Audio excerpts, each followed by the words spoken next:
നമസ്കാരം. ജ്യോതിഷ പങ്ക്തിയിലേക്ക് പ്രിയപ്പെട്ട എല്ലാ പ്രേക്ഷകർക്കും ഹൃദ്യമായ സ്വാഗതം.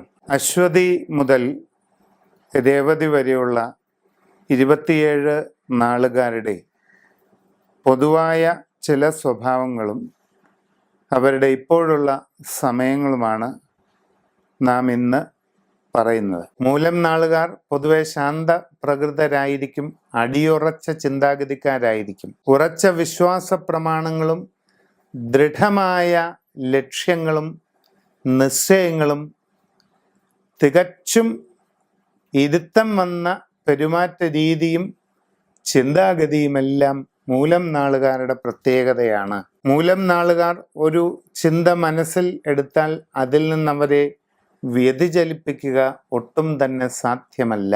പ്രത്യേകിച്ച് എതിർപ്പുകളോ ഭീഷണികളോ അശേഷം വകവയ്ക്കാത്ത മൂലം നാളുകാർ തങ്ങൾക്ക് അനുകൂലമായത് ചെയ്യണമെന്നുണ്ടെങ്കിൽ വളരെ അനുനയത്തിൽ അവരെ സമീപിക്കുകയാണ് വേണ്ടത്. ഇപ്പോഴത്തെ സമയം അത്ര നല്ലതല്ല.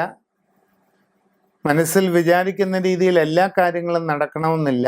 അപ്രതീക്ഷിതമായ തടസ്സങ്ങളോ ബുദ്ധിമുട്ടുകളോ വരാനിടയുണ്ട്. പ്രവർത്തന രംഗത്ത് വളരെ പ്രതികൂല സാഹചര്യങ്ങൾ കാണുന്നു.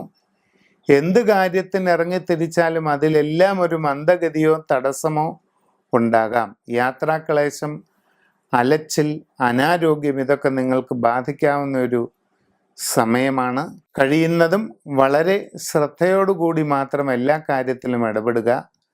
സമഗ്രമായ ഒരു സൂര്യരാശി പ്രശ്നം ചിന്തിച്ച് ഉചിത പ്രതിവിധി ചെയ്യുക.